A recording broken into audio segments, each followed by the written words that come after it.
Bismillahir Rahmanir Rahim. In the name of Allah, the most compassionate, the most merciful. May Allah's peace and blessings be upon the Holy Prophet of Islam, Muhammad, and his immaculate progeny, Ahlul Bayt. The brothers and sisters, Assalamu alaikum, and welcome to yet another edition from series of Quran and Today's Life. As you might know, we are trying to have a thematic exegesis of the Holy Quran in these series of shows. In our recent discussions, we started a topic on the spirituality in the Holy Quran. We have been benefited from the explanations of Shaykh Hujjatullah Dawood, Islamic scholar and the educated scholar from Qom, prestigious Hawza Almiya of Qom. Inshallah, in this very session, we shall be continuing our discussion on this topic. We have been talking about the introductories in this regard, but inshallah, we shall be looking into the depth of this discussion in this very session and from now onward. Before starting our discussion, I'd like to welcome Shaykh Dawoodi to this show and say salam to him and welcome to this show. Assalamu alaikum wa rahmatullah. I am so happy that we are having again this session together and with our viewers, inshallah. Thank you. Shaykh Dawoodi, if you remember, we have been talking about the, in fact, introductories of the spirituality in the Holy Quran. We talked about the features and indexes which were needed to be known to understand the, in fact, context of the Holy Quran in this regard. But now, in our discussion, we also pointed that spirituality was one of the aims and objectives of the prophets, divine prophets. So how this objective was going to be materialized and actualized? What were the ways which were suggested by the prophets and naturally by the order of Allah here? Yes. Bismillahir Rahmanir Rahim. Alhamdulillahi Rabbil Alameen. Wassalatu wassalamu ala khayri khalqihi Muhammad wa alihi tayyibin at-tahirin. So in the name of Allah, most gracious, most merciful, as far as I remember, we had a discussion before about spirituality in Islam, especially from the Quranic point of view. Mm-hmm. And we explained that what was the purpose of sending prophet to the people. Generally, it is well known by the people that the human beings need a guide to reach salvation. Of course, one of the purposes of the prophet is as a guide. Very true. But we want to go further in the verses of Holy Quran. And we mentioned one of the verses in Surah number 3, the verse number 164, that هُوَ الَّذِي بَعَثَ فِي الْأُمِّيِّينَ رَسُولًا. Allah is the one who has sent His messenger to the people. So what for? 3 purposes has been mentioned in this verse, and also some of the relevant verses. The first, يَتْلُو عَلَيْهِمْ آيَاتِهِ, because the purpose was, one of the purposes was to say the words of Allah to the people. يَتْلُو عَلَيْهِمْ آيَاتِهِ. Does it mean the verses of the Holy Quran to the people, or no, the signs of Allah on the whole creature? Mostly, if you want to speak generally, we say no, that everything that the Prophet says, these are the things that has come from the God. Okay. But yes, one of them is as well the verses of Holy Quran. Mm-hmm. So who is the, mediation between the people and the God? So the Prophet can receive the message of Allah and send it to the people. Yes, one of them is this as well. But, it is not the only, we say that, it is not only the mission of the Prophet just to say the words. No, he is as a guide, as a father for the people, as inshallah, we are going to discuss about it. So, as you said, one of the missions of the Prophet is just to re-narrate, re-say the words of Allah to the people. Yes. And we continue this verse as well. So, يَتْلُو عَلَيْهِمْ آيَاتِهِ يُزَكِّيهِمْ. This is very important, to purify them. So, يُزَكِّيهِمْ in Arabic, it means to purify the people. Mm-hmm. So, another purpose for the Prophet, why Allah subhanahu wa ta'ala sent the Prophet to the people, this verse shows that purifying the people, purifying not only the Muslims, people. So هو الذي بعث في الأميين. Yeah. Very So true. among the lay people. Very true. Yeah. So a question may come here. When you say that prophets are going to purify people, does it mean that they themselves are going to purify people, or they are going to help the people to be purified? I think it is very important. We say that if somebody does not know the way, Yeah. can he be the guide for the others or not? No, at all. Of course not, yes. So I think if the Prophet wouldn't be purified himself, he cannot be a good sample for the others. Exactly. I remember a story once a person came to the Prophet and, that person brought his or her, son to the Prophet and said, oh, would you please talk to him and advise him a little? He is eating too much, dates. Of course. The fruit of palm tree. Of course, yeah. At that time, exactly, the Prophet was eating dates himself, as a lunch or maybe something. He said, would you please go and come back another day? She or he said, no problem. The next day came and the Prophet started to advise him that, everything is necessary for body, but, you should eat at a special amount, not eating too much or so on. And after that, she or he came to him and said, oh, again, I've got a question. Yesterday I came to you, but you didn't, give any advices to my son. What was the purpose? Prophet, peace be upon him, said, because yesterday I was eating date myself. And I wanted to prevent him from eating dates. I was eating myself. So, yes, it is very important, as you said, that because the Prophet himself, if he wouldn't be purified himself, he cannot purify the people. So we say in Shia belief, the Prophet must be, free from every sin. We call it infallible. They are infallible. Those who want to be... So if we say that the Prophet has one, a small, we say dot, or something like this, a dark, place in his life, the other people can trust him? Never. Of course not, because they say if he could, go astray himself, even for a short time, so he can go astray for another step, and so on. So he cannot be God. We say so, Yuzakihim, to purify the people, he must be purified himself, and it shows that he was purified himself, because he was, accepted from the God. The God has chosen him. So reading the signs and verses of Allah to the people, and also purifying people were the Very second good. aim. But the third aim, as the ayah mentioned, so هو الذي بعث في الأميين رسولا يتلو عليهم آياته يذكيهم ويعلمهم الكتاب والحكمة. So he was a kind of good teacher to teach them the book and of course hikmah, wisdom. That's true. These are the things that the Prophet, had as a mission to teach people, guide people, and these are the purpose of sending the Prophet. I think our discussion is related mostly to the second, let's say, point and the second mission of the Prophet, where the Prophets were missioned to, in fact, purify people, if I'm not mistaken. And some part of the third one, where it talks about the wisdom. So now let's go to the purification first, and then, inshallah, if we had some time, we'll go into the depth for the third mission of the Prophets, which is wisdom. What are the tools for this purification? So how can we materialize this purification? What are the ways? Are they mentioned in the Quran? Are they received from the tradition and sunnah of the Holy Prophet? So what are the ways to extract them, and how are they, and what are they in general? So for a beginner to start with.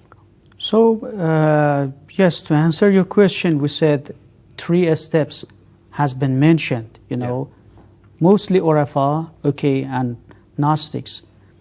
And of course, those who are familiar with the verses of Holy Quran, they know Holy Quran and the words of God, and also they are familiar with Islamic, teaching, as generally speaking.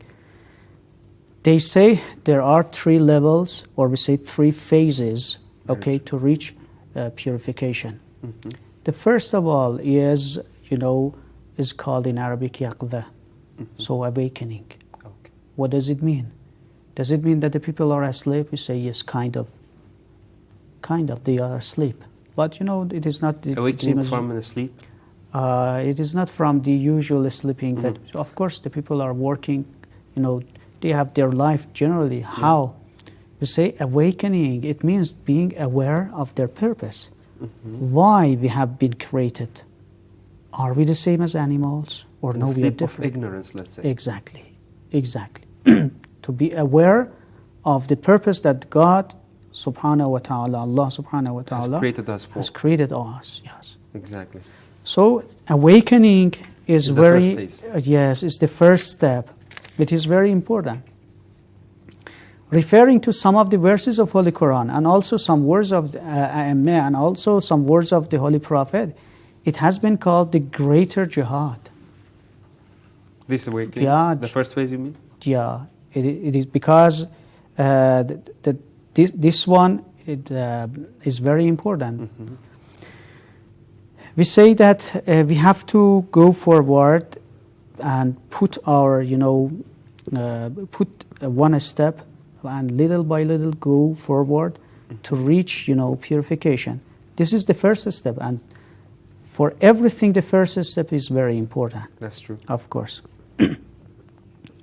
So some of the people say, if you want to reach purification, it needs exactly to, do something first, and after that, say the first step is awakening. Okay. So, what will be the prerequisite for this awakening? What should we know before we start with the awakening? I mean, are we ourselves starting with awakening, or this is some divine blessings on behalf of Allah subhanahu wa ta'ala?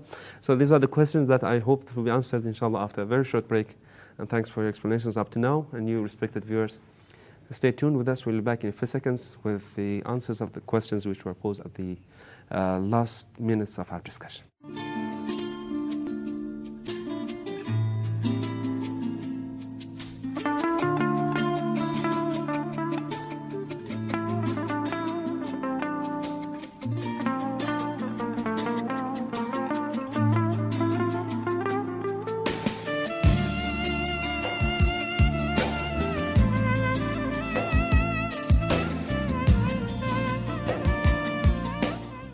Welcome back to Quran and Today's Life and our discussion about the spirituality in the Holy Quran, and most specifically the topic of the discussion, purification, as one of the aims of the prophets. Talking about the phases and steps of purification, we are talking about the first phase, that is awakening. We define awakening from the sleep of ignorance, but the prerequisites of it, and in fact what should be in fact done for this step, and the necessity information which are needed are the matter of our question from the respected expert of the show, Shaykh Hujjatullah Dawoodi. Mr. Dawoodi, you are welcome. Yes. Of course, the first step was called awakening, yaqza. True. And we say this is the purpose, to get awake from, ignorance. We have one tradition from the Holy Prophet, النَّاسُ نِيَامٌ إِذَا مَاتٌ انْتَبَهُ, or I don't remember, maybe from one of the infallible Imams. True. So he says that the people are asleep. When they die, they awake. Of course, it shows that, yes, maybe if we are busy with our usual life, it is a kind of a sleep, because we are not thinking of our purpose of, life, and we are the same as a person who is, sinking into the water, soaking into the water, and he doesn't know what is happening around himself. Just he wants to, of course, save himself. So our usual life is like this, and one of the purpose of the sending prophet is to get us awake. That's true. And of course, in some, I don't remember where, but in some of the verses of Holy Quran shows that the people think that the death is for the others, not for themselves. these are the people around himself that they are going to die, not himself. Yeah. I remember in English there was a proverb that says the grass is greener outside the fence. So it shows, everywhere. When we have something, we don't know what is it. But among the others, our neighbor dies and say, oh, God bless him or her. Yeah, he was a good person or something like this. But we do not think about ourselves that, we are getting, older and older and older. Every day we have, birthday parties, but we do not think that every year that passes from our life, we are getting older and closer, to the purpose that we are for. So awakening is very important. Let me give an example. Those people who are hunter, sometimes if they catch some animals alive, they receive much more money to kill them, for example. For example, monkeys. Do you know how do they catch monkeys? They say they put a cage inside the ground, and they cover it. Just they let a hole on the ground, and they put a coconut inside. So the monkeys who are up the trees, when they see the coconut inside the hole, they come down to take it. So the hole is very small. The monkey just can put, its hand inside it. But when the monkey catches the coconut and want to take it out, the cage becomes of course they cannot, because the hole is very small, just around the wrist of the monkey, not among the size of the coconut. Very true. So cannot take it out. But what does the monkey do? The monkey does not let it and save itself. All the time tries and tries and tries to take the coconut out, but the monkey cannot. And also the monkey, when take a look at around himself, sees that the hunter is little by little coming closer and closer. So freely, easily, because they know that the monkey never let the coconut because like it so much. This is as an example, what happens finally, comes and catch the monkey, take it to the circus or maybe zoo or somewhere else.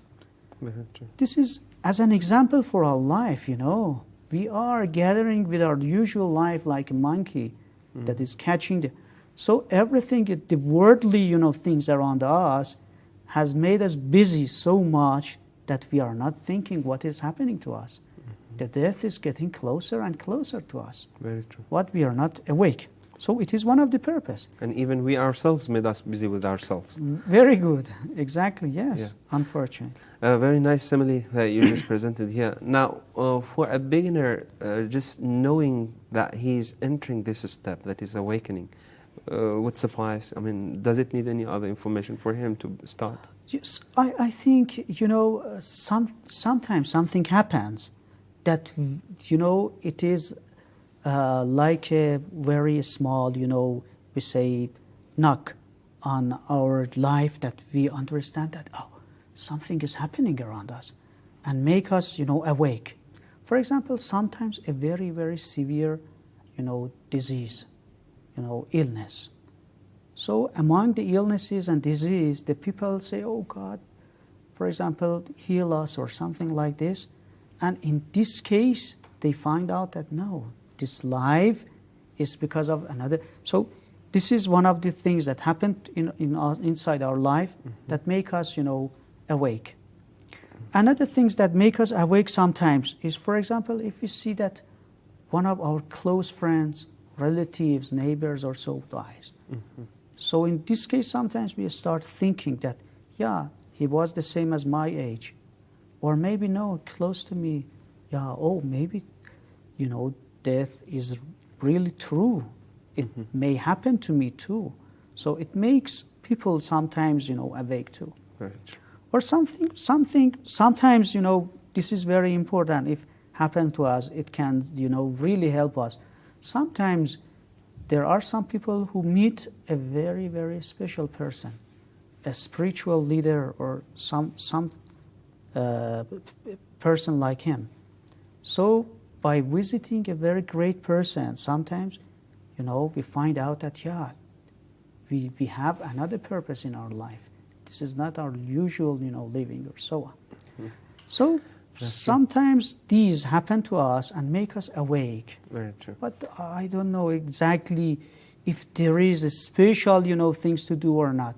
No, we should do everything to make ourselves, awake from that ignorance. Okay, before going to the second step and second phase of purification, I'd like to have my last shot on this awakening episode and awakening phase, and to ask that why some people will never awake. I mean, I don't mean anyone specifically, but in the whole course of history, we see that some people were from the beginning cruel people up to the end of their life, and they never awake. Does it mean that Allah has never gave them that, let's say, blessing to be awakened? It is very important for the people who want it themselves. It is very important. So in Farsi, we have many different proverbs, but I translate them into English, okay, that if I love someone, but another person does not love me, I try so hard, but I cannot reach it. Okay. Why? Because if another person, my beloved person, does not love me, so my effort is aimless, useless. Do you mean or that so. Allah's justice was provided for them? So and- Allah wants it, but if I don't want it, I cannot reach it. I think those people who cannot reach, who cannot awake, in their life, this is because of themselves. They don't want it themselves. Do you mean that they have received such chances in their lives, and in fact they rejected, or Allah never gave them that chance? I think, because we believe that Allah is just. That's true. So what does mean the meaning of justice? Justice means to give, equal chances to everyone. So Allah subhanahu wa ta'ala give us many different chances in different, phases of our life. But this is because of ourselves that we cannot take these chances. Very true. So we say Allah subhanahu wa ta'ala has put it in front of our eyes, in front of our steps, in our ways, but we do not step forward to get it. So this is our problem and our fault that course, we have yeah. not used these chances. Difficulty is from us, not from God. So subhanahu wa ta'ala. let's go to the second phase. How can a traveler, let's say, because I think the technical term for that, which is travel, is the best term to be used here, because we are a travel in this world. Of course. What should a traveler do in order to get into the next step Excuse me. after awakening, or Yes. anything is left here in an awakening? I think if it is possible, I don't know Yeah, if for the sure, time yeah. We is do have left or time, yeah. not. To give another example, because the time is very important. Our life, we don't know that, nobody knows that when he dies. So it is hidden for everyone. Nobody knows. It is very good, and sometimes we say it can be bad too. But it is somehow a chance, because I try and try and try so much, and this is as an examination. That's true. So we say Imam Ali alayhi salam says that al-fursatu tamurru marra as-sahab. Yeah, the time, the opportunity that we have is passing so quickly. So we have to take use of our time that we have. And of course, we say that awakening, as you mentioned, is very easy. But, we say it first of all needs our will. If I want it myself, it is very important. Secondly, we say that this word is like a journey, as you mentioned, toward the God. So we should know that this is a journey. We are not here to live forever. We are here to provide everything from, the opportunities that we have for the, Day to come. of course, Yeah. for the future. And the third one, we have to know that this is the only chance. The word is our only chance, to obtain everything that we need. There is no other chance, for that travel. Very true. So awakening is very important because of these three. So we have to know that this is not our purpose here. Yeah. This is as a kind of journey or so on. And of course we should know that if we want it, we can do it. If we do not want, so this is related to our will. And the third, which is very important, we have to know that this is the only chance. The It world will not is be repeated anymore. Of course, yeah. We have no other chance, to repeat it. And we say, I want to compensate it, everything that the regret here does not, has any use for us. It reminds us the story of Imam Ali when some infidels came to him and asked him, what do you believe in the Day of Judgment? He answered them, suppose that I'm mistaken, but then in the day to come, who will be the loser, me or you? Yes. Thank you very much. Now, the starting of the second phase and second step, how can a traveler understand that he's going in fact, he's passing from the first to the second? Yes. There was a story before I go to the second step that it says that self-knowledge. Self-knowledge is the second phase. Yeah. Now we are awake. Now we are awake what to do. After that, we have to know ourselves. It is very important. The self-knowledge is the second phase.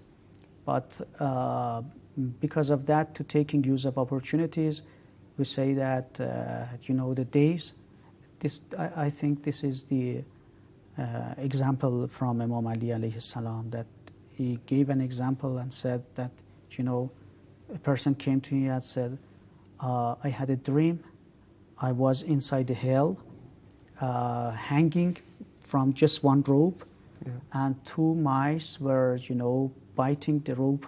One of them was white, another one was dark, maybe, or black. Imam Ali called him, they are example of day and night.